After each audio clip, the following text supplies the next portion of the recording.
You've tuned into InvisiYouth Chat Sessions, a video podcast series. Our episode starts right now. Here's your host, Dominique Vale. Hello everyone and welcome back to the InvisiYouth Chat Sessions, where you can check in for your dose of stigma breaking, empowerment building, humor filling life hacks, and motivation tips for all the medically adultish people in life. I'm Dominique Vale, the founder of InvisiYouth and your host for today's episode, which is Season 2, Episode 19. And today I can say we are very excited about our special guest because we are going to be talking about some of the most addressed and most asked questions that a lot of you guys have been wanting us to bring into the video podcast series, talking about not only building self-confidence and building confidence in the different work careers that you are looking for and goal chasing with different types of health struggle or disability, but then also the idea of dating with chronic illness and disability. And I can say we found the perfect guest that is a fusion of both with her work in filmmaking. So I can really say I'm so happy that she really brings this confident and accurate, diverse representation in film, and then also really is such a motivator. So today, we are going to be talking to a newly LA girl, Ashley Eakin. Ashley was born with a rare bone condition, which is Ollier's and Maffucci syndrome, where benign cartilaginous tumors develop near growth plates. And at the end of 2017, a lot of you had become familiar with who Ashley is when she shared her life journey with a feature on Soul Pancake, which now has over 59,000 views. It's such a viral hit, this video, and we're definitely going to be linking that below as well, so all of you can check it out for the very few of you who haven't done that yet. Ashley's passion for filmmaking was a real fusion with her immense sense of wanting to advocate for others that live with physical difference and disability, and building those next steps of her career really show that fusion of activism and creative work in films. Ashley's been behind the camera on numerous films. I'm going to be dropping some serious names, so get ready for that. She's worked behind the camera with the director John Chu for Crazy Rich Asians, and worked on the pilot of Good Trouble, which is a new show on Freeform. Now Ashley is taking the reins and doing short films on her own. She's created a short film, Blue, last year in 2018, which focuses on the power of vulnerability for young adults living with chronic illnesses, and she has recently just raised funding for her new short film, which is going to be called Single, which focuses on the complexities of dating with disability and confidence. Ashley also this year became one of 8 women selected in the American Film Institute's Director Workshop for Women, and will be in their 2020 program. So she's really ready to empower, enlighten, and uplift people through the arts and through filmmaking. So we are so here for everything that Ashley is doing, and I want to officially welcome her to the show and for all of you guys. Hi, Ashley. How are you? Good. Nice to be here. This is awesome. Good. I'm so excited. I'm really looking forward to having a whole podcast episode with you, and I know our guests are going to be very excited about this as well. So I feel like we should just jump right in and let all of our guests get to know Ashley a little bit better, and we're going to go into our first segment, which is called Remember the Last Time. Remember the last time. Do you remember the last time? With Remember the Last Time, this is one of our best ways to get to know our special guests, learning about the last things that they've done. Both funny and insightful, this is the way for all of you guys to gain some fun knowledge about the last things that Ashley's done. So, Ashley, first question, what was the last text message you sent? The last text I sent was saying goodnight to my boyfriend. Oh, very nice. I love that. So if you had to pick 3 foods for your last supper, what would they be? I would have to say, I don't know if you guys have this over there, but sugarfish. So it's like a sushi place. I think there is one over in New York. Okay. But it's a sushi place. So I'd say sugarfish, a lychee martini, and a chocolate chip cookie. Oh my gosh, that's amazing. What would be the last book you've read? I'm reading a book right now. It's called On Making Movies by Sidney Lumet. Oh, cool. And I have to read it for my AFI program. So oh, nice. Okay, cool. In the middle of it right now, and it's very interesting to see how the film industry has changed since 1994 when this book was written. Oh, cool. No, that is really neat. What about the last Instagram account that you made a quick follow? I think it was last night. I followed Little Minx Films, which they're like a production company in LA. They liked one of my photos, and I was kind of like, oh, this is cool. They're like empowering diverse directors, and I was like, oh, I'm gonna follow you guys. I love that. What would be the last travel destination that you would love to return to? When we were shooting Crazy Rich Asians, we went to this place in Malaysia called Langkawi, and we shot there for about a week. And it's almost like the Hawaii of Malaysia. And we stayed at the Ritz-Carlton there, and it was just so luxury, amazing. And it's all like was paid for by work. So I don't know. If Going back again. Stay like that, but it was so beautiful, and just like I paddleboarded for the first time, which I didn't even know if I could do. Awesome. And it was just kind of like, it was an amazing experience. You see it all like in the film, like when they go to the bachelorette party. That's where we shot it. Oh, nice. That from top to bottom, that movie is just like a tourist dream of picking places from top to bottom. Everyone's always like, you were there for every scene. And I was like, yeah, I was literally there for every scene. I love that. In the movie. What would be the last time that you got some really great advice? I don't remember. Someone told it to my boyfriend, and it was about the film industry, and it was like, keep your head down and do the work. I like because that. I think a lot of times, we sometimes like, this has been happening to me too, like looking at stuff on the internet and seeing what people are doing and feeling maybe like you're behind or, oh, like, how do I get in connection with that person, or how do I do this and that? And it's like, focus on the work and what you're doing right now. And then hopefully it'll speak for itself and kind of get noticed. So I think sometimes it's better to like shut down the Instagram, shut down, the social media, and just kind of focus on the work and to like, keep your head down. Oh, I like that. No, that's such good advice, especially with social media nowadays. You always can see what other people are doing and wondering if what path you're on is the right one. Totally. I really like that. What would be one of the last charity projects that you either volunteered for or that you got to work with?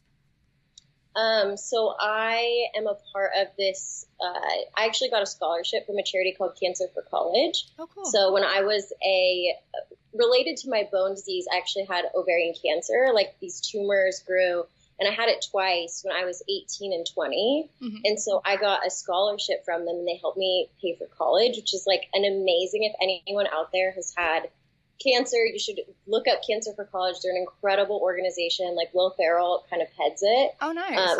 He's like the face of it, and his best friend Craig Fuller, they were like college buddies. Mm-hmm. And so he started it. And they provide college scholarships. And they did a big day of giving with Jersey Mike's, or a month of giving. Oh, nice. So Jersey Mike's in like Southern California partnered with them. And throughout the whole month, they were like their charity partner, so people could donate. And then one day in March, they actually had like all profits went to Cancer for College, and they ended up raising over $1 million. Wow, that's amazing. Yeah, it was amazing. So I went to that like kickoff event and kind of talked about my journey a little bit. They showed the film that I made for them, which was really cool, and it's like just a beautiful way to show their story. Yeah, which is they kind of approached me about it, and it was kind of it was cool. It was like all of a sudden my career kind of came back and like did something for them.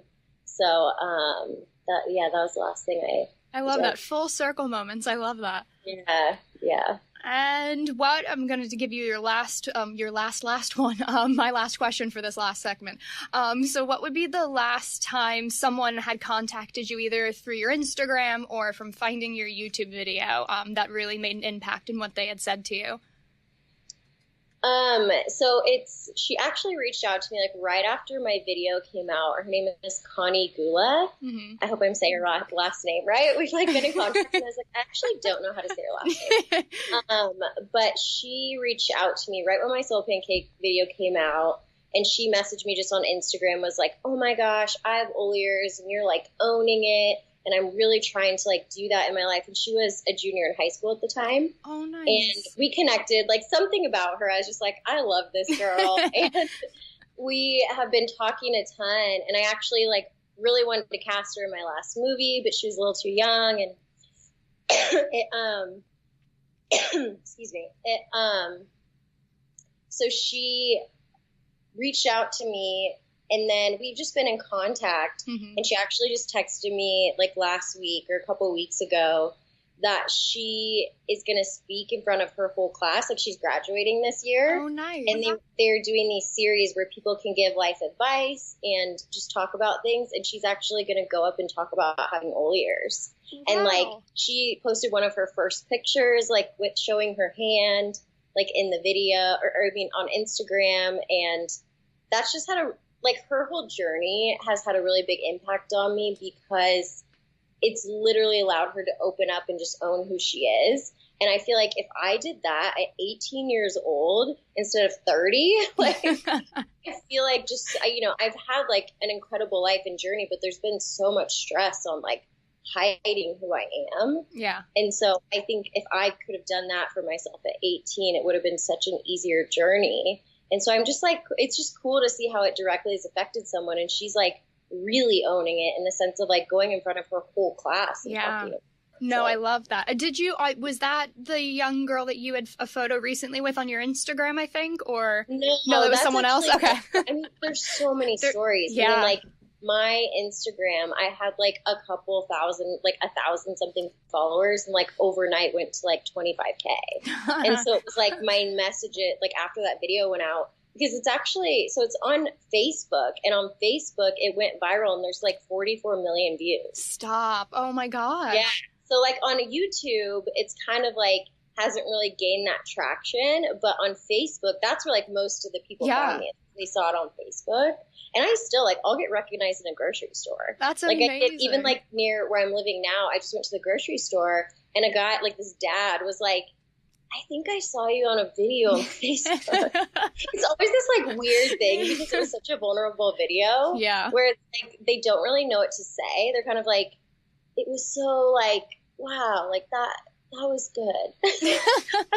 Thanks. I don't really know how to interact. You get those stares from people looking like they think they recognize you, but they're not sure what to say. And I can't tell. I'm like, are they staring at me because my arms and hands look different, or are they staring at me because they have seen me somewhere else before? So it's one or the other. Yeah, I'm just like, whatever.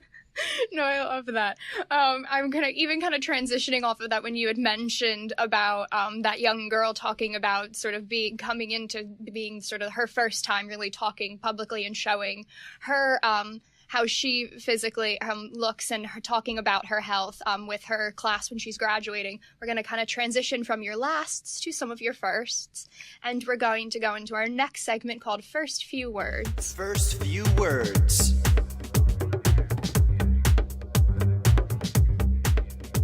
With First Few Words, it's been a while since we got to bring this segment back, so I'm happy to get to do this one with Ashley. This is where oftentimes friends, family, strangers, and ourselves, we really don't know what to say, or sometimes how to get that ball rolling of conversation. So with this segment, we're going to be addressing all different types of things, from living with disability or chronic illness, and how to get those first few words that tend to be the hardest out. What are some of the best startup phrases or those first meeting scenarios that you can do? So the first one I wanted to ask Ashley is, what are some of like the first few words or the first few things you do or say to yourself each morning? Oh man, I don't know. There's like a Martin Luther King quote. I hope I'm not going to butcher it. It's something like, the most important, like vital question is like, what are you doing for others? Mm-hmm. Like I don't know. I try to like, I think about all the insecurities and fears, and like, if I die tomorrow, which like, it's always good to think this way every morning, but I'm like, what am I leaving behind? And all these things that I'm trying to hide, and all these like ego issues that you're trying to like keep on check, mm-hmm. do they really matter? Like, what's going to last, and what's going to like affect people or help or do something to like, for the good of the world in a way. And so I try to like have that mentality, which it's really hard to do, you know, just as even someone without an illness or, you know, medical condition. But it's something that I try and focus on, is like, is this going to help someone in some way? Or like maybe down the road, or, you know, because like sometimes you can't like do something every day that's going to completely help someone. But I think about like my short, you know, it's like that. We can talk more about that later. But it's just, I feel like someone who first looks at it might be like, well, why is this dating storyline going to help people? You know, it kind of seems like this like surfacey topic, but it's like more about representation and people in our community having something to look at and be like, oh my God, I resonate with that so much. So, yeah, so I try and kind of think in that sense. Yeah, no, absolutely. I love that sort of that continuously kind of having that pay it forward mindset in the morning, is sort of thinking outside of yourself is definitely a good way to kind of pick it up. I'm going to be quoting somebody else too, so I'm going to be right with you, hoping I'm not forgetting it or butchering it as well.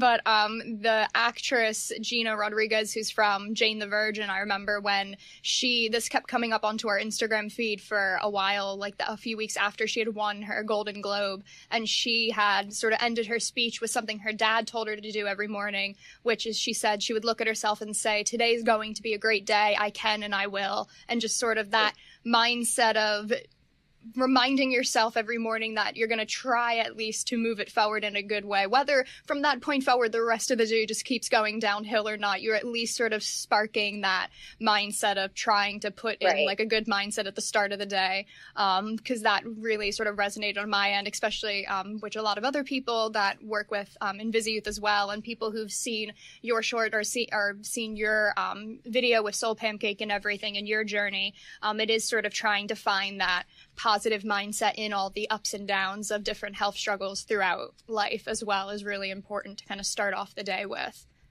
Totally.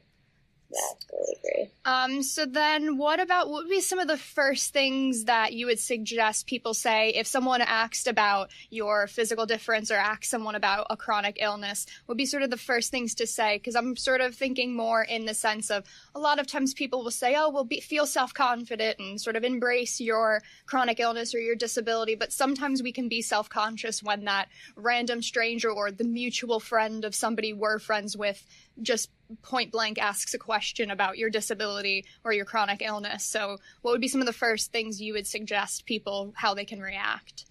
Yeah, I mean, it's so funny because it's been such a journey for me. Like, I can remember back in like 7th grade, I'm more like my friends even would ask about it and I'd like go to the bathroom and cry and not even answer them. I was like, that's so awkward. Why did I do that? And now it's kind of like, you know,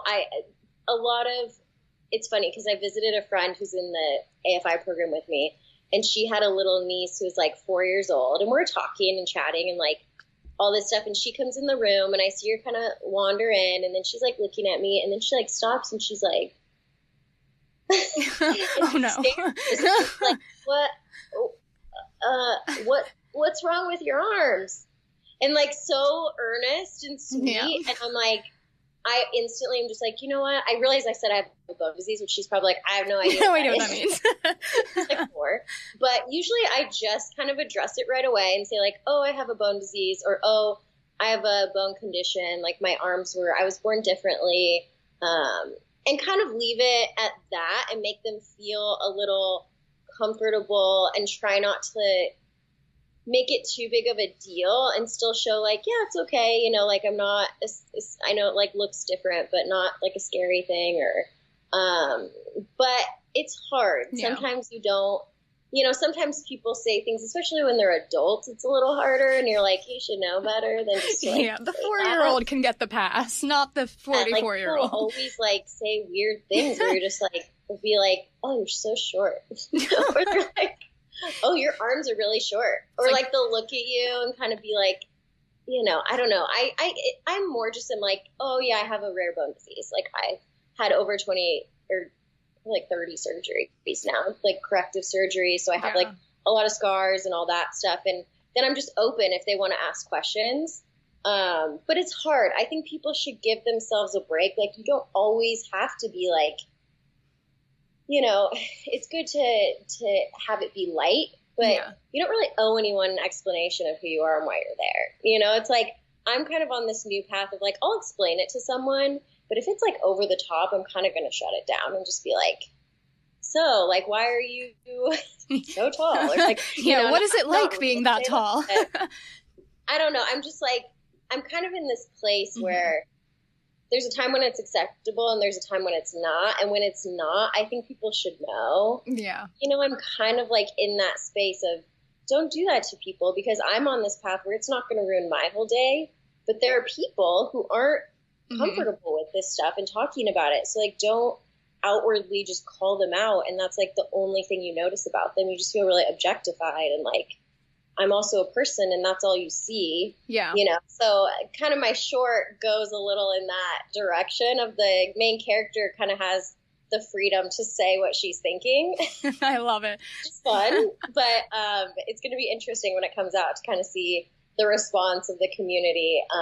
But yeah, so I kind of just, you know, I tell them right away what it is that I have. At least for like my situation, that's kind of like what works. Yeah, I like how you said it too. It was sort of, in a way, it's sort of you kind of taking in the power of the conversation, of it motivates you just to give sort of a statement and sort of that control of you answering the question the way that you want, and then knowing that you still then have control of how you want to maybe continue answering their questions or sort of shut that conversation down, because you don't have to be the medical dictionary of your illness to every person that walks in, where sometimes people will then get very curious and start asking all different sorts of questions, where you'll, like you said, social cueing. If you know you're at a group and a group of friends all out to dinner, you shouldn't be the one sort of listing out your medical history in front of people you don't know. Yeah, definitely. And I mean, it can be off-putting, like, you know, I was telling my boyfriend that it's like interesting. Like, you could be having the best day. You feel like the most like badass person. Like, you're totally like killing it in your career or whatever. And you go to the grocery store and a little kid or someone can make you feel just so like an outsider, where you're like, wow, is it that big of a deal? You know, but it's kind of coming back to the place of like, okay, they've never seen it before. Yeah. It is rare. They're curious. I know when I see new things, that it's like, I want to look, you know, it's just human nature. So it's kind of like going back to that place too, of knowing that they're not trying to like make you feel bad, but it's, you know, coming from a place of like them being curious. And then this is also an opportunity for you to be like a good representation of the sense of, how does this interaction go? Are you rude? Are you know, whatever. So it's just kind of like keep doing it and keep up the fight. 'Cause it's something, you know, especially like in the community of people with physical differences, like it's every day. It's like everywhere you go. And sometimes you forget, like I will sometimes forget that I am different because I'm in the body. I'm not like,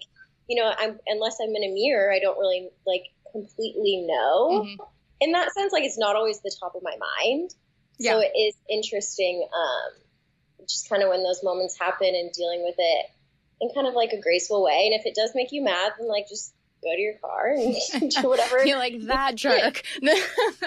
Why did he think to ask me that question?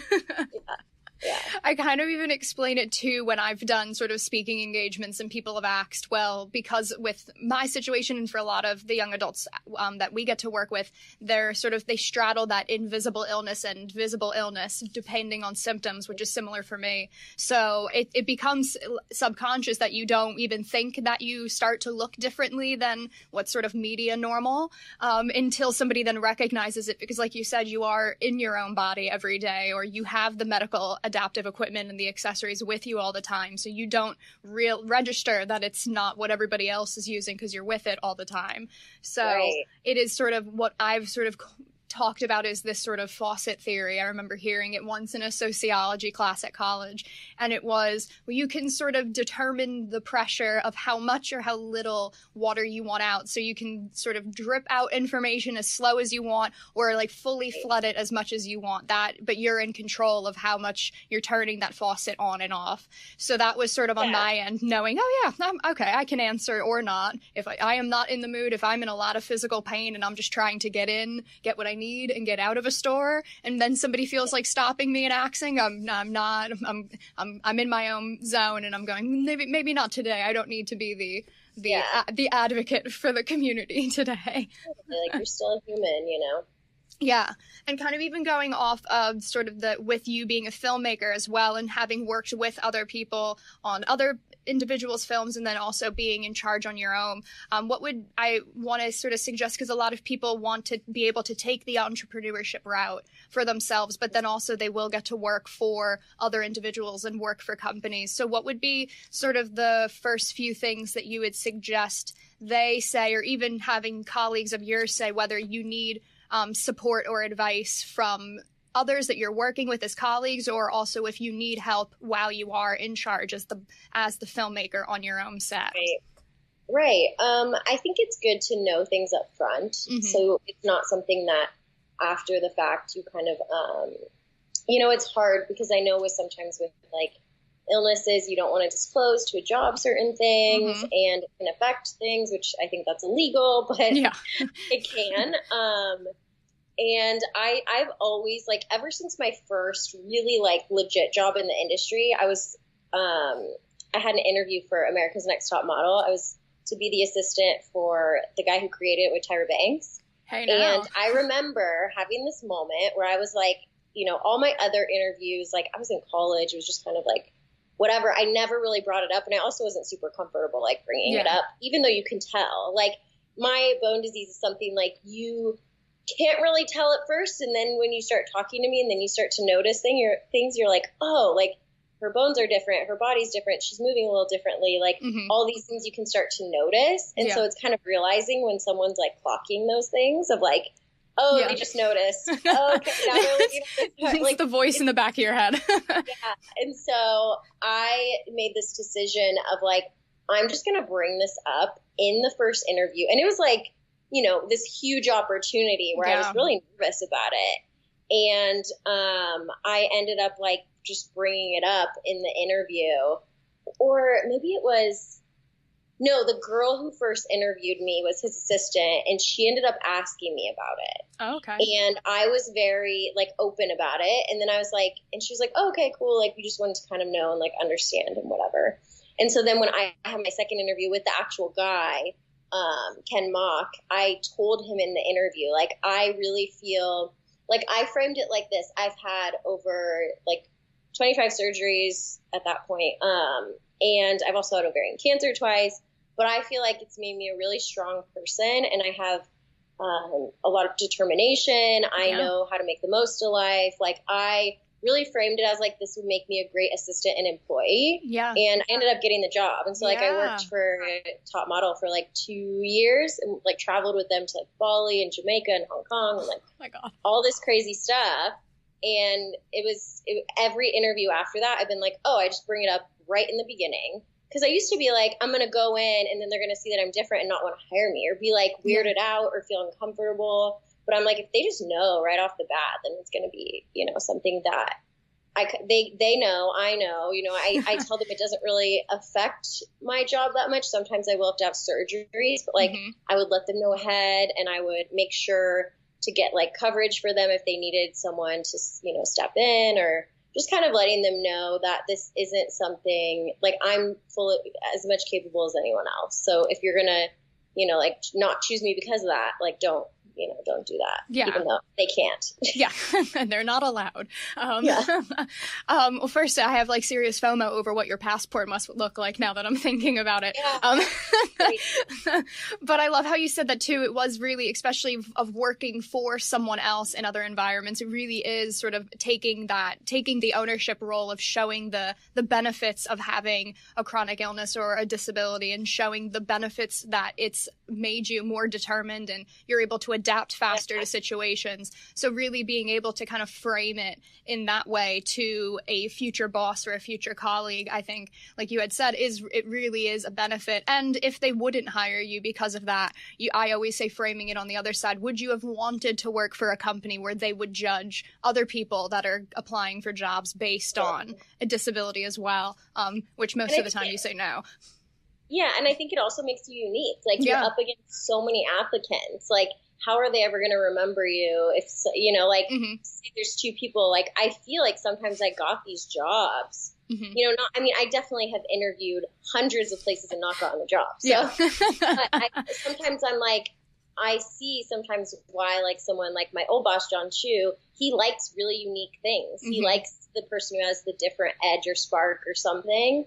And so I kind of like, when I was looking for my replacement, you could tell he's like, I'm looking for that spark, or like that interesting, thing. And I was like, okay, so that's, he saw me and probably kind of felt that it was interesting, so.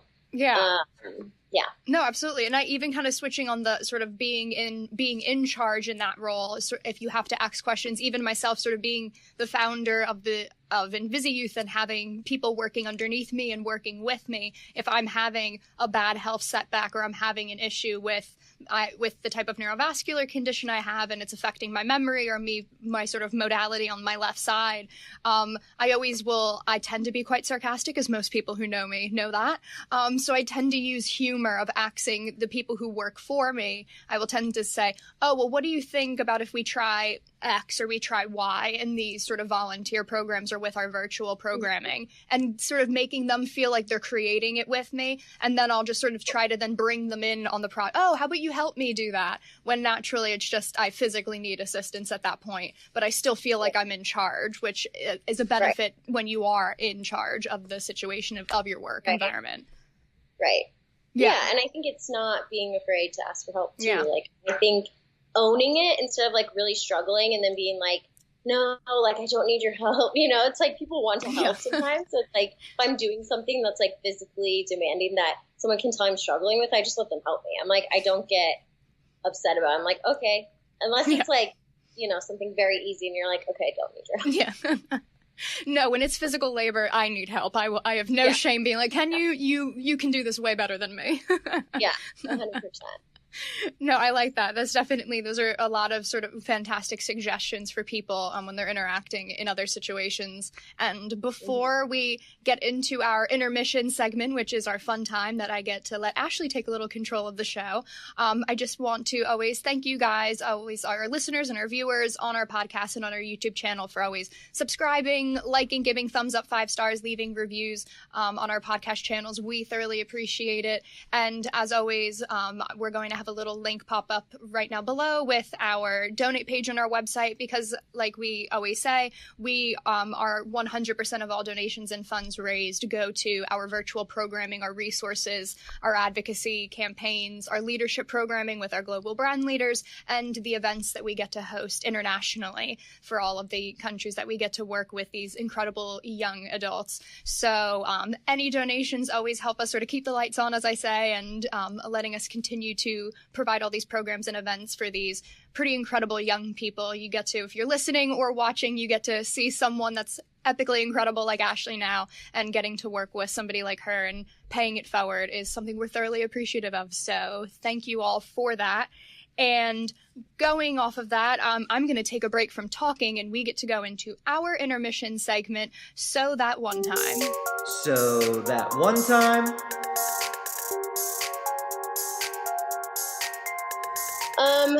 So I'll tell you, I was trying to think of a bunch of different stories, and I was going to go on a bad date story. You know what? Like, I don't know if I feel like going down that road right now. I'll tell you something really interesting that happened to me going to the She Lift retreat. Okay. So She Lift is this organization that Sarah Heron runs, which is for women who have like physical differences and to feel empowerment through like doing outdoor activities and like kind of being in nature. And she was on The Bachelor, and I connected with her when I was like doing a bunch of fundraising for Blue and kind of just like reaching out to people in the community. I like randomly found her website and was like, oh, this is cool. And like, it used to just be for people who have one arm or like limb difference, like with their hands. Yeah. And then she opened it up this year to people who have like different physical differences. Like, I came to the retreat. There's a girl who's a little person who came to the retreat. And it was very, she like really wanted me to go. She's like, you could like, you know, encourage the girls and all this stuff. And I was kind of like, I don't know if I want to go. Like, I don't know if I want to go. And this is going to sound wrong, but I'm just being very honest right now. Yeah, do it. I want to go around and like sit around a campfire and talk about how I'm special with other women. I was like, it's just not really my vibe. You know, I was just kind of like, I don't know if I'm in that place. I kind of feel like I'm over, you know, but even having that thought means I'm not over it. Yeah. So I was like, I should probably go. I just told my boyfriend, I was like, I'm just going to go and we'll see what it is. And so I went, and it's one of these things where we all kind of met at the airport and we all look different, you know? And so you start looking at each other and you're like, oh my gosh, like this girl has one arm, this girl has one hand, this girl has, like she has a condition with her legs, or her leg was all wrapped up. And you're kind of like, oh, this is so interesting, but it's like, I want to stare. I was having like this experience of what happens when someone else sees me. You know, you're kind of like, oh my gosh, I like can't help, but I really want to look. And you're just kind of like curious. And there was a little girl who was like sitting there, and she was kind of like staring, just like, what is going on in the What world? is this group? Yeah, there's all these people who are like different, and it was just funny watching her. But so I went on this retreat, and it was like 4 days of camping, and like we slept in tents, and we paddleboarded, and we climbed, like we hiked in Aspen. Like it was so cool Mad and amazing. props. And you realize like all these women feel the same that I do. You know, they're all kind of like, I don't know if I wanted to go into this. Like we all kind of felt this thing of like, you don't, for some reason, what happens when you have like a physical difference, you don't almost want to be associated with people who have physical differences, because you're so insecure about your own condition that you almost want it to just not exist. So if you're like surrounding yourself, you feel like people, you know, I used to have such a strong reaction to the word like disability, and I used to not want it to be a part of my life, a part of my vocabulary. If someone called me that, I would cry. Like, so insane now that I'm on the other side of it, where I'm like, I don't care. Like, I'm disabled. I can totally own that now. But it's like at this point, and that was even just like a year ago, where I wasn't sure if I wanted to even still be like be a voice in this community, because I was just kind of so like, it's heavy, you know, it's very personal. It's very like you're having to really like dig into a lot of stuff all the time. But so I went on this retreat, and it really just like changes how you feel about everything. You know, it was incredible, and I love these people. We all like realized, even though all our physical differences were different from one another, we all have these same experiences of like being able to hide something, and then when people notice or when people realize you have this thing, like that whole process is so specific and interesting, and for people to be like, I know exactly how you feel. And then even the most like, you know, you meet these women that are like the most beautiful people you've ever seen, and they're like, yeah, I'm insecure like to do this thing. And I'm like, but you're so amazing and so beautiful. I'm like, why are you insecure? And then you're like, wow, like I should feel that way about myself, you know? And so it kind of really changes like how you see yourself.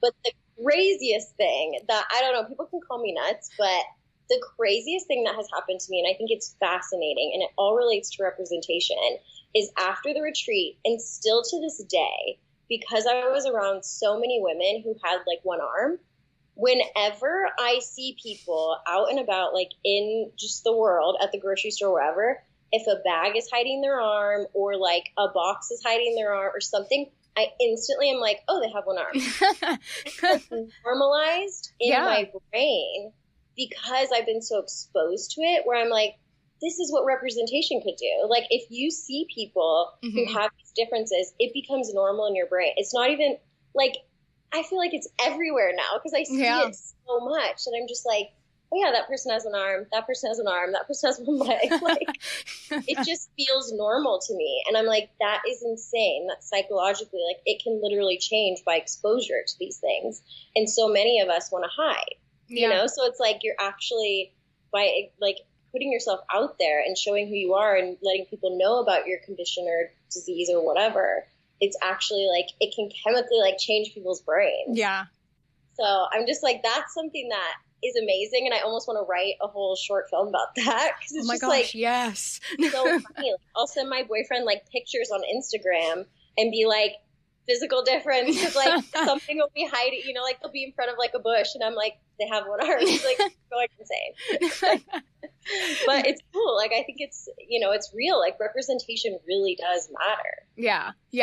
So, and this even like perfectly transitions out of sort of story time with Ashley moment, and perfectly transitions into the next segment we're going to do with you, because we're going to be framing the whole segment about building a guidebook in line with the new short film you will be making. So our next segment is Medically Adultish Guidebook. Medically Adultish Guidebook.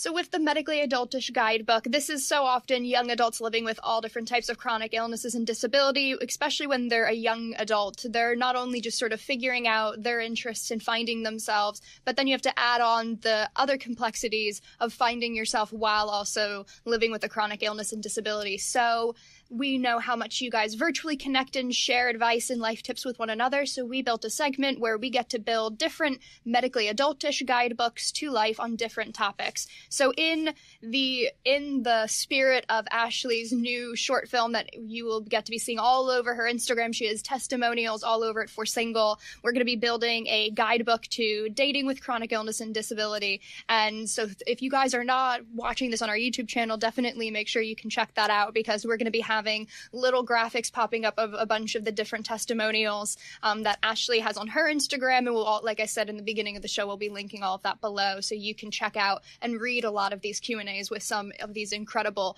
young people and amazing couples that Ashley has got to. And she also has a Q&A with herself and her boyfriend too, which is a fun read, so you should definitely check that one out too. So kind of going in the vein of social media, like you had mentioned, what would be some tips that you would think of using social media as a tool for advocacy like you do now, but then also knowing that social media is such a useful way of getting to know people that you might be set up with on a date, or them getting to find out more about you? Yeah, I think being open is really, really hard, but it's really important. Like I was in a serious relationship for 2 years before any of the app dating, before any of that stuff. Like, we didn't meet virtually or anything. And after that relationship ended, I was like, I don't want to do online dating or any of that, because I was so nervous. Like, I know I can post, like, I know how my relationship with Facebook was, is like, I would just crop. It'd just be my face. You wouldn't see my body. You wouldn't see my arms or my hands or anything. And I was like, that's what online dating is going to be like. You know, it's going to be so tough because they're going to think, oh, like, I'm into this person, but they don't know all this other stuff. So I started online dating by, it was like a one where you could write a really lengthy bio. It was more like, my coworker we were all kind of like, let's just all sign up, you know, everyone's like single. And so I wrote this like lengthy post about having a bone disease, having ovarian cancer, because I can't have my own kids. So like I'll want to adopt or do something like that down the road. And that's, you know, you just want to be open. Yeah. So I wrote this really long, lengthy thing, but like I wouldn't show any pictures that really like displayed anything. So it's like, it, you know, and I still met like some cool people from there, but I was still so nervous to go on these dates. Because I'm like, yeah, they're okay with it on paper. Are they going to be okay with it, you know, on like in person? And so these dates would just be like, you know, I went on a lot of them, but it was just so like stressful. And then the more and more I went along, like dating, I ended up like right before I met my boyfriend, like I was the most vulnerable with my photos on the dating profile sites, because I got so over like going to these dates, and then the guy, you could tell he's like, oh, like I don't know about this, or you could tell it was kind of uncomfortable. Yeah. And so I was just like the most open, even like showing pictures that I wouldn't even put on my Facebook on my dating profile. And there's still people who are interested. Like you think like, oh, no one's gonna reach out then, and they still do. You know, so it's good to just be like, weed out the people who aren't going to want to interact with that, because like, don't waste your time. Don't go on the date, you know? So it's like, it doesn't mean no one's going to be interested. And of course you don't want that to be the first thing they see, but it's a part of your life. And whether, you know, you like it or not, it's something that they're going to have to deal with. And I think addressing it is really important. Like, that's one thing in my relationship now that's like really powerful, is that I can talk to my boyfriend about this very in depth, never feel insecure. Like he's gonna, you know, think, oh, she's like weird or strange or whatever. He makes me feel like empowered by it and sees it as a strength. And I know where he stands with all of it, you know. And there are times where I get a little like, what is he gonna think about this bathing suit pic? Is he gonna be like, like I don't know. But that's your insecurities. Yeah, it's like feeding into yourself. So it's, you know, and I can have that conversation with him, and he's not like weirded out that I'm like, yeah, I get these feelings of like, are you going to be okay with that? And he's like, you do you. Like, I love you. It doesn't matter what you want to post or not, you know? So, that's, I think just being open, like you're doing yourself a huge favor. But I do think, you know, like, I don't know. I mean, I can see the other end of it, but for me, it's really just like, it's really worked out to be open, because then and I mean, the whole soul pancake thing really, like, now everyone knows. Dads in grocery stores know. Yeah. So that's how me and my boyfriend now met, is we met through Soul Pancake, because he saw my video and he's a filmmaker, and like, I got a lot of really strange people reached out to me thinking this is my like dating call, which it wasn't. I was like, you should watch the video again, because I am not like looking for I was like, I didn't remember that part of your conversation. And so I kind of like banned myself from responding to men, because it got a little tricky, and I was just very uncomfortable. And so then my boyfriend, like, he followed me, sent me an emoji. I saw that he's a filmmaker, and I was like, then I started to stalk him.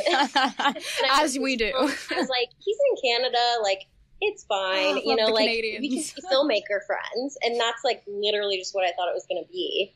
And it just kind of transpired into this thing. And then he came to LA, and now, you know, he's potentially like trying to move out here. So nice. I love that. And I love how you said that too, even with your social media, like how that evolved of you like building more and talking about sort of your filmmaking and talking about your activism work and just sort of your own personal photos as well. I know that's a big thing we'll say is sort of embracing all the different facets of you, especially on social media, because that's how people see it, and finding people that you would like to sort of mirror that blend, someone like yourself and your Instagram of how you blend your work with your activism, or even like Sarah Heron as well, her Instagram account, how she blends the She Lift work with her own personal work too. It's finding people who have built that balance, so then other people who might be then finding you on Instagram as well for dates too. Yeah, I mean, my boyfriend said he followed me because I said filmmaker at the top of it wasn't because, oh, on Soul Pancake I saw her, she's like cute or whatever. It was like he saw that I was a filmmaker, and he's like, oh, like, I wonder where maybe I'll see her films, or, you know, whatever. So it's that's really how we connected. So it really does come down to like, what are your interests? What do you know, and I think that's something too, like, if you are an activist about your illness or medical condition, mix it in with stuff that's not about it. Because like, unless that's what you think about and do every single day, it's like, you should reflect who you really are in addition to, you know, and I think, because that's the huge thing, is we're put into this box of like, oh, they have a disability. Yeah. And it's like, no, I'm like a filmmaker, I'm a friend, I'm a sister, I'm all these things that are like, not about that at all. And most of the people in my life don't even really like think about it. You know, they don't see me like that. So knowing like, if your Instagram is all about your condition or something, then it might be sending the wrong message of like, they want to get to know who you are, you know, and it's okay to do that, because that's part of activism, is like just sharing the truth of who you are. Yeah, no, I agree with that. And even kind of going off of that too, and with a lot of the testimonials sort of with your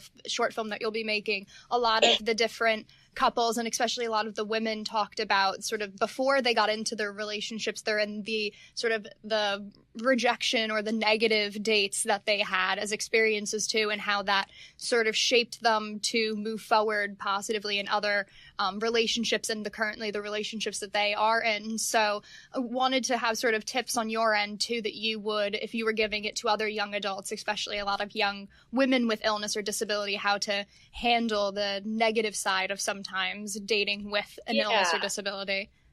So I would say, like, I went in on a lot of online dates. Like, I was single for 4 years before I met my boyfriend. So, and there's a bunch of, like, awesome people that I met.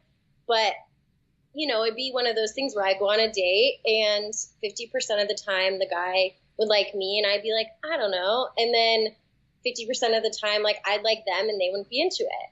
And so it was literally kind of just like, I maybe didn't like the guy because I think his nose is too big. And that's like so shallow. And so kind of like, wow, like, I can't believe that I would think that.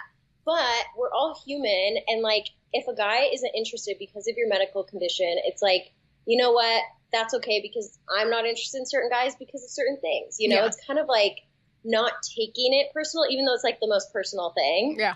But it's knowing that there's people out there who will be interested, and like, you know, it's finding where it's that mutual connection, you know, and where you both kind of feel the same. And it's just kind of like a numbers game, and keeping your spirits up while you're doing it all, and not kind of wasting your time on people that, you know, aren't treating you right or good, or, you know.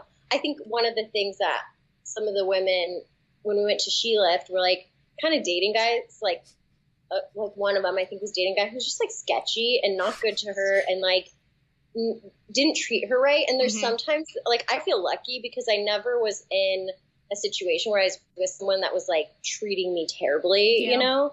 And so, but I think some women who have like medical conditions or illnesses will think like, oh, well, maybe this is like the best it's going to get. Yeah. Or something. And I think it's knowing that like your standard should be just as high as everyone else's. Yeah. And I think it should, you know, you're going to have to also deal with a lot, like in your life, and you need someone who's strong. And if they're not being good now, like, man, down the road, like, how is that going to unfold, you know? So I think having that high standard and just, you know, knowing that the people who do reject you, it's like, you know, you don't like everyone either, you know, it's like, they're not comfortable with medical conditions. Okay. That's their thing. Like, I'm not comfortable with certain things that, you know, like, it's just a human thing. So I think trying to kind of see it from that objective and keep going into it. And like, you know, I had a really bad date that a guy, it's kind of a long story, but a guy, like, you could tell he was uninterested, and we were like hanging out at his house, made dinner, all this stuff. And then like was so uninterested, he started like picking the dead skin off his toes. Oh my God. And I was like, this is the worst date I've ever been on in my life. But it's like, it's just like my friend set me up on that date, and it just, end of the day, I was like, I don't even think I'm into him. Like, I was upset about it, but then I was like, I don't even think I like him. And it's kind of one of those things where you just have to keep going. Like, as much as rejection hurts, and I mean, it hurts so bad, you know, but you just keep going, and they're out there, and knowing that they are out there, and all the people that I featured, like, there are people who are so loving and see it as a strength, and who see it as empowering and are so about it. And like, it makes you unique. Like, you've seen the world in a different way. You have a different lens than everyone else. And there are people out there who are going to want to, you know, like, be with you and deal with that. So yeah, no, especially, I think that's great, because even with a lot of the testimonials you mentioned, a lot of the, even with their boyfriends or their partners that they were with, a lot of the women were even saying, well, they don't look at my health conditions or my disability as baggage. It's just sort of, this is where I need assistance in life, but they too need to have somebody whether it's professionally or emotionally, they also need support. Mine's just more medical support versus the other parts of my life. And it's just using, like you said, that framework is super important. Yeah, 100%. Totally agree. So what about, as you said, you did do some of your dates were from dating apps, and so even a lot of the other women in your testimonials they had met men in different ways, even in your film, that you'll be making with Single, that'll be a whole sort of situation as well, with your lead. So how would you say sort of, tips to meeting people, meeting new people, whether it's through apps or just sort of out and about? Yeah, I think apps are a great way to kind of, I mean, apps can be addicting, and also like, you don't know if these guys are serious on apps or, you know, what you're looking for, but I think it is a good way to kind of screen them. Like because in college, it's like I used to meet guys at parties or bars, and then it was that whole thing of on our first real date, I'm like, did they know?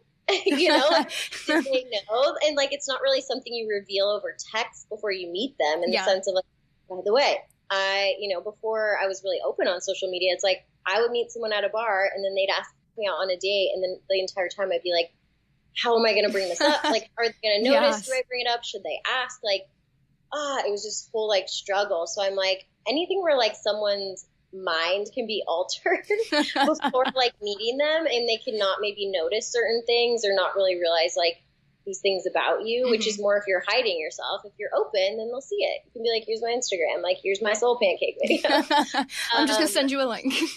Yeah. And so I think I think apps are a good way to go. I think being in like communities and you know, like filmmaking groups I'm in, and I think just kind of being social is a good way to like meet people.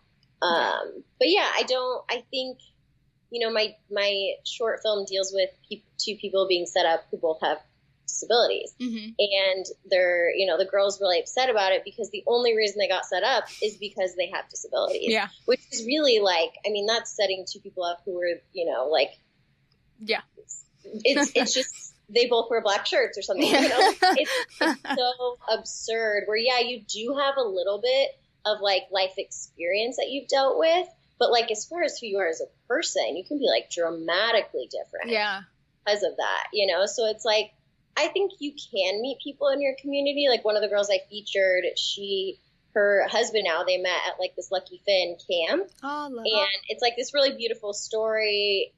But they like are so connected and in love. And it's not even like, oh, you're different, I'm different, we should be together. So don't force that. Like, I think you're just setting yourself up for like, you know, because it also is hard. Like when you're both having the same, like if you both have any issues around it, you're both dealing with the same thing in a sense where it's almost, I don't know, where they have no insecurities about it. They're totally like, we just know we're supposed to be together and that's it. You know, and he actually got hit by a train and she was born with one arm. So like, so it's not even the same. Yeah. It's like they happen to be, you know, these two people. It's not like he was born with that and she was born with that. So I would definitely suggest not forcing that. If it happens naturally, I think that's awesome and great. But you know, you don't have to date someone who has a disability or illness. Like you can date whoever you want. Yeah. So. And I love that you said that too, sort of in a twofold with it, that you had mentioned sort of finding either just even groups on your end, being a filmmaker, finding even other social media groups or Instagram accounts that are more for that community and that niche of your interest. So then you could even naturally find people through that way where it's less of an app and more of just they're in your own interest. But I do love that you said with that even going into what your short will be and having two people with disabilities being set up, that's something fantastic for the sort of healthy, able-bodied network that you have as friends and siblings and coworkers, being able to then watch your short, because that is, even on my end, loads of times it'll be, oh, you should meet this guy, his sister has a chronic illness, and I went, well, what are they like? Well, he gets it. And I'm going, well, that's not gonna help me. I mean, it's great that we'll have some common knowledge, but that doesn't mean there's going to be common interests or chemistry just because he knows what a hospital looks like more than the average Joe on the street. That'll help me out. The most telling thing about this is when I pitch it to people, you know, just like even in the film world and just, you know, random people, they'll be like, I don't get it. Like, why would she be mad? And I'm like, okay, that's why. This is why my film needs to be made. Yeah, it really needs to be, you know, and it's a hard topic to talk about. You know, I kind of was like worried when I first created this short because I was like, it's basically saying you don't want to be associated with someone who's different because you're different, which is true. It's part of the narrative. Like, it's, as much as that is something hard, and now I feel totally different, it's not like our fault. It's these unconscious like bias that society has put on us because of like how people react to the word disability or medical issues. You know, like people are so afraid of it that we've adopted these things of like, I don't know if I want to be associated with that, you know? So, and I think it's good because it opens up the conversation for why we feel this way. Instead of feeling shame and feeling like, wow, I'm such a terrible, bad person, you can actually be like, this is something that like culture and society has created, and this isn't your fault. And addressing it actually makes you feel the opposite once you address it. Yeah. You know, and it allows like a conversation just to happen. So, you know, I was really nervous and almost wanted to abandon the project because of that, not knowing how my community would respond and be like, why is she being mean to a guy that has a physical difference? And I'm like, this is something, you know, it's not the narrative for everyone, but it's definitely for a lot of people that I met who are like, oh my gosh, I so resonate with this, but like in secret, where I'm like, let's talk about it. Let's make, you know, we're all kind of in this together. And I think it's something that is good to discuss. So yeah, even kind of going off of that too and going into our last segment, you had sort of described your female lead of your new short single as being someone who is has a very has a very upfront attitude with her disability and how she addresses other people. It is that very strong confidence that she has as a character. So I would imagine that we would describe her, what we have as our final segment with Ashley, as a rebel game changer status. Rebel game changer status.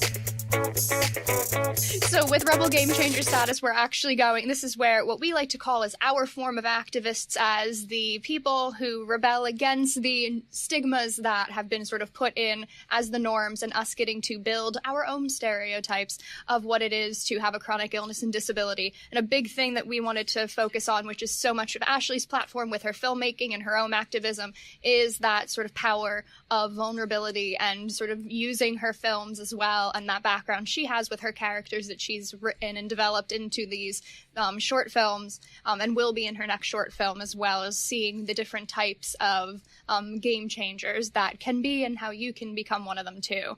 So I even sort of addressed this as well before I asked the question, is a big part of your activism style is vulnerability and using that as a strength. So why has that been such a big part of the way you discuss disability and physical difference? Yeah, I think vulnerability connects people. So I think it's like we all feel so separate, and even like within our communities, like people can see us as separate, but then they realize like my insecurities or my struggles is something that they struggle with. And I think that's been the most fascinating thing about My Soul Pancake is like people resonate with my video that have depression, that are transgender, that are like struggling with different types of illnesses, or just like my, family has never got along and it's something that I've hit it. Like, it's just crazy where I'm like, wow, I never knew that this video would like relate to someone like that. I thought it was going to be like people who have old ears would be like, oh, cool. Like this video's out there. And it's just I still get them like today in my like requests. Like sometimes I forget about it and I'm like, oh my gosh, it's still coming in, which is cool. And it's something that like the ripple effect of being vulnerable is insane. Like it's something that you can never actually measure the impact it has, but putting yourself out there and being vulnerable, like helps someone else be vulnerable and brave about what they're going through. And I think talking about what you're going through is healing. And I think sharing with people what your experience is like, I don't know, there's something about it that just like heals you. And I think then you feel empowered. Like I never thought I would be like an advocate for this type of stuff ever. I was just like, I'm just not comfortable. And but being open and sharing with people my struggle and like what I was going through, now I'm like super confident about it and like really want to be someone who can make change and show people on screen who have physical differences and talk about it and be a representation of someone. Like I went on Crazy Rich Asians. I was with like the whole cast and crew, like doing all this stuff. And I want people to be like, you could do something like that too. Or seeing like it just being kind of like an empowering thing. And I think with my film, she is someone, she's on a journey. So I love journey people. The male character is a little more about vulnerability, and he's like wanting her to open up. And so she's like on a trajectory, but she's someone who kind of calls out all the things in life that sometimes we have to be really nice about. Like I don't want to be mean to the little kid. I don't want to be mean to, and she sometimes feels like I can, and I'm going to be mean to, which is kind of like living vicariously through a character. And you realize, she's kind of just like struggling too. And I think that's part of why she's going to, this character is like a game changer, because she is struggling, and we're going to see her journey, and we're going to see where she's coming from. And then we'll see like where she goes to, So I think, that's kind of like that character and stuff. Yeah. And I love that you mentioned even too, that the male counterpart is all about vulnerability, because especially men in the chronic illness or disability community, they tend to sometimes not get as much representation, especially in media. So to then have both of your leads in this community as well is really a benefit. And then using that tool of empowerment through vulnerability is a great way, especially for a male and female character.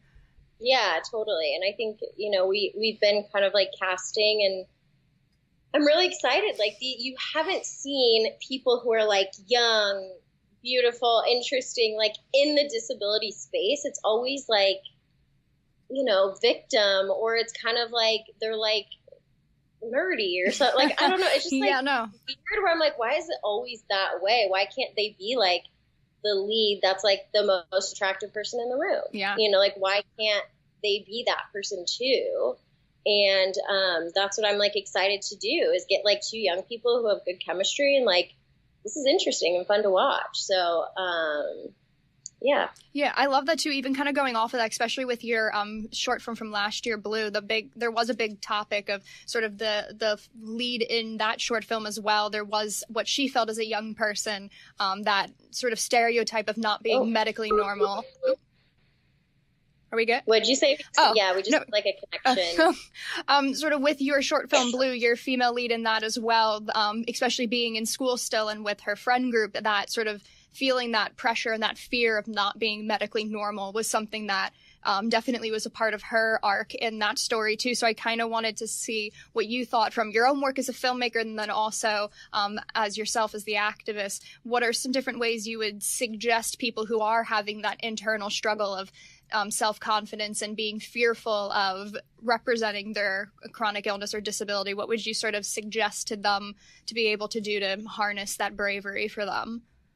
Yeah, I mean, I think it is just being vulnerable, and I think it's taking that step. It's almost like a coming out like situation where it's like you're having to own this part of your life that you may feel shame in. And I think it's just this like crazy, you know, like succession of feelings where you're like, oh, I feel shame that I'm different, or I have a medical condition, but now I feel shame that I feel shame. Yeah. You know, like, it's the spiral where it's like, just let yourself, like, it's okay to feel like you want to hide things, but I push you to try and be open. Like even now, I mean, you know, it's even one of those things where I am on this journey of being open on my social media and Instagram and stuff. This has only been since like my Soul Pancake. Honestly, that was the first time I've ever really done something like that. In person, I will go, you know, even on Crazy Rich Asians, like I was on the beach in my bikini. Like in person, it's different. I was so scared of like the internet, like just being able to like circulate this thing of me and what like people from my past would think, or people, you know, just like all these feelings. And I still get those. I still feel like, oh, do I really want to post that picture? I don't like how my hands look there. Oh, I feel weird. Or what is this person going to think of me? But I just like turn down the volume on all those voices and I post it anyways, because I'm like, you know what? Like people, this is going to affect someone. This is going to help someone in some capacity. And like representation, it has to start with like us and our bodies, and like, you know, just kind of being open, and someone's going to see it and be like, wow, like, oh, she does have all ears, and she is, you know, a filmmaker, and she's doing this stuff. And like, maybe that's something that I could do, or, you know, just feeling not alone in it. Yeah. Which I think is really, just really powerful. And that's like what my whole Soul Pancake video is about, is how people would see me and think like, oh, but she's not like me, you know, because you couldn't really tell in photos. And then I'm like, no, I am like you. I probably have one of the more like severe cases of all ears than other people, because it's, you know, pretty much like affects my whole body. Yeah. For some people, it only affects their hand or their leg, or just like pretty minor, that it is kind of hard to tell. But I want people to know, like, no, I look very different. Like when I go into a room or situation, or I'm in a bikini, like my body is different. And I think it's like pushing past those voices of fear of like, who's gonna, like, my whole thing is like, what's the worst that's gonna happen? And if it's like dating wise, like, yeah, maybe a guy doesn't talk to you, but that's gonna happen at some point anyways. Yeah. You know, like that is gonna come to a head no matter what when you're dating and, you know, whatever. So it's like, that shouldn't even be a reason of why not. You know, it's one of those things where I always felt if I was vulnerable on my social media, like on Facebook, like in college, I'd be like, no, everyone would be like, oh, like she's weird, we don't want to hang out with her. But it's like I was hanging out with 10 people in person and they knew. Like, it's weird. In the real world, they all knew. Yeah, like people know. They've seen my hands, and they, you know, that's like the first thing that you can't really hide your hands unless you're wearing mittens all the time. Yeah. But So it's just one of those, I don't know, it's just pushing past and doing it anyways, even though you're really scared and you're scared how people are going to judge you. And I think write about that. When you post something, like, write about it. Like, when people know and you be vulnerable, like all the girls that I featured on my Blue stories when I was doing like my fundraising for Blue, some of them, that was the first time they've ever showed a photo of themselves with their difference. Yeah. And it's like, that is really powerful. And even like Laura that I met recently, who has my same bone disease, she was like, I wasn't open until I saw your soul pancake. And I'm like, that's nuts, where everything in my body was telling me don't do it. Like driving there, I was like, don't do it. Like everything, even like me taking off the jacket with Soul Pancake, I didn't even tell the producers I was going to do that because I wanted the freedom to like not do it if I didn't want to. Yeah. And then when I did it, they were like, okay, like that's powerful. And that's like become the thing that like has, kind of just everyone resonates with, is like exposing yourself. And the crazy part too is like, once you start to do that and you become more familiar with it, you change. Like I talk about this in my second Soul Pancake video, like the update, where it's like, I used to have like a very visceral like reaction to seeing photos of myself. Like, I don't like it at all. Like, I just feel totally like a monster basically. And now it's like, I'll look at photos of myself and I see it with like compassionate, like loving eyes, and thinking of myself as a little kid and like, wow, like why did I put so much of that stress on myself, and like not just like embrace who I was, and really like, because the thing is I made it so unfamiliar to myself that it was shocking and weird to see. So it's now that I'm like comfortable with it, I'm like, wow, it's so weird how I used to think that picture was so bad and so shocking and so terrible, when it's literally just like, it's not even that bad. And your eyes change, your mind and like your heart and all that stuff changes with the more you kind of put yourself out there and expose it, and there's not things to hide behind. And it's, it's hard, but I think it's going to be a lifelong process, knowing, how it is still, where I'm like, I'm not 100%, and there's habits that you still form that stick with you because you've done it your whole life, like when I'm sitting at like a dinner table or like a table, I'll always have one of my hands like under the table. Yep. And it's just how I sit and how it feels natural because I've done it my whole life. Yeah. And I have to sometimes like force myself out of these habits that are really strange when you actually kind of examine them with an outsider perspective, where it's like, I used to always favor like tables in a restaurant that are near a wall. So like, because the right side of my body is more affected by my disease. So I felt like if I'm more against the wall, like when people walk into the restaurant, they won't really like have that reaction. They'll have to see it, so it's like this whole weird process that happens everywhere I go. Yeah. And it's, it's kind of just become second nature, and it's pushing against that and being like, it's okay. Like you can have that part of your body showing to the front of the restaurant. It's not good. Like, that's okay. Maybe this will be the first time someone sees someone different, but it just opens their eyes to be like, oh, I have seen that before. Yeah. And even kind of going off of what you said too, you hit like 2 points that I was like definitely wanting to bring up too, was the fact that you said it's the way in which you, sort of the lens that you view yourself or view other people, is how you would be able to build that self-confidence and build your own advocacy for yourself, and doing it more in a platform manner, is sort of keeping that third person narrative of, if you would want to do something or go and be with other people or posting photos on social media that might show your physical difference or chronic illness or disability more, it is sort of that third person sense of, would I tell my sibling or my best friend that they should feel just as self-conscious and uncomfortable? Would I tell them that's okay? And most of the time it's sort of giving yourself that mental reality check of, I wouldn't allow my sibling or my best friend to feel what I'm feeling right now. I would want to empower them, and giving yourself that sort of taking it out of your own mind and thinking about it for another person is a great way to sort of advocate on your own end. And what I love that you said too is that it's a journey. The biggest thing, especially even with representation and wanting to be part of the representation yourself, even with my own health journey, many people knew I was very private about my chronic illnesses. I hid anything I could because I had constant negative reactions from friends, either walking away or being uncomfortable, or they made jokes. They didn't want to ask questions. So I became very private about my chronic illnesses and everything as it started to affect different parts of my body as well.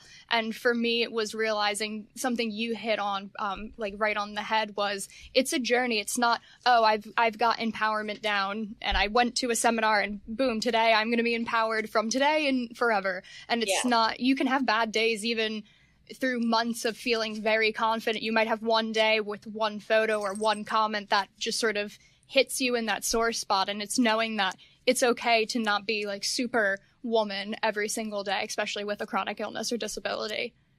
Totally. I totally agree with that. And I think also the first time you are, like, say, you know, I used to always think about like going to the beach because I went to school in San Diego, and that was like a huge thing. Like going to the beach was a thing. And I was always like, would never go with guys, would always go with my friends. But even my friends, like, you know, it's that thing of like, yeah, the first time they see that you're different, it's going to be a little like, okay, they're like getting used to it. But then it's like, we can go to the beach all the time. And like, they know, you know, it's kind of like, yeah, I'm still a little insecure about it, but it's not like it's that shocking, like, oh, this is the first time we know or see it or whatever.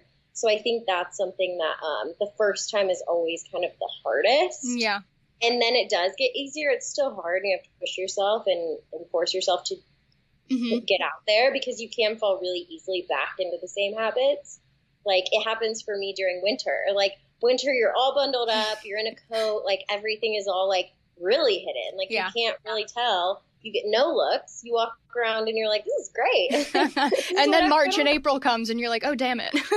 Yeah. And then you're like, it starts to get warm and you're kind of like, oh yeah. Like just that thing that I said about my friend and her little niece, like I was wearing like a really short sleeve that was almost a tank top, and like overall, it was like one of the hot days. And I was kind of like, oh, like this is what happens when I wear like short sleeves and stuff. So it's like, I have to be like reminding myself, just like, okay, wear a short sleeve again tomorrow, you know, like you can't go back into like, okay, now I'm going to wear, you know, you can't let it like reverse you, but it could, you know, like it's definitely like tricky to just be self-aware and take check of like where you are with it. And if you're doing these things, to really like get back into that habit, to just like push yourself, go post a bikini picture or something. I don't know. No, like, do something opposite of being insecure to kind of like push yourself and be like, okay, yeah, that's still who I am, and I have to like be okay with that. Yeah. You know? And even knowing like you can take a step in trying posting even more photos that show, or even using more medical adaptive equipment, even on my end, using a cane for the first time. I made sure that my older sister was with me, my mom was with me, so I felt having that security of my family, my closest people there, that if people were going to stare because I'm younger looking and physically healthier looking when I was wearing pants they couldn't see why I needed a cane, having that end of it, knowing I was doing something for the first time. So I took those extra steps of being, okay, I'll do it for the first time once I have my support network with me. So I felt more comfortable doing it. And then knowing if it has a bad reaction, you can always try another option. You can try being a self-advocate for yourself in different manners, because everyone does it differently. Even with your films as well, your leads for both shorts are very different, but they do both have journeys of being more vulnerable and empowering themselves with a chronic illness or disability in the different ways that they get to do that. Yeah, and I think something that you mentioned is really important to also like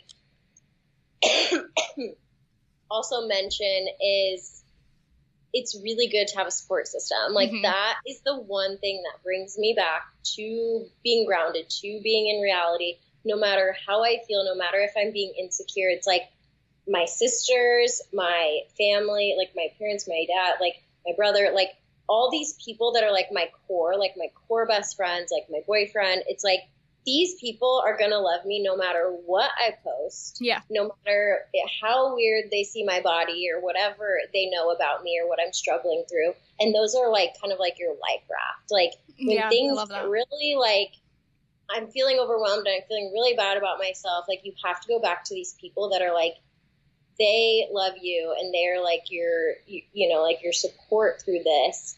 And that's really all that matters. Like, if the world doesn't love you, or the world doesn't, think you're okay to exist, or whatever they're making you feel. Yeah. Those people still do. And I think that's just like so important, because that's how, my younger sister is like, she's a nurse now because she's like helped me through so many surgeries. And she's just been someone who's been like a rock through all of it. Like, we were there in high school. She'd like, when I had surgeries, push me around on a wheelie chair and like all this stuff, where if I didn't have her, it would have been really hard. So I think it's like really valuing those friendships of like, or family that really know you. They know you. Like, my sister's like, I don't even think about you having like, she's like, it's not even like something that I really think about all the time. Yeah. And she's like, oh yeah, people ask me, and I'm like, oh yeah, I forgot. Yeah. Yeah.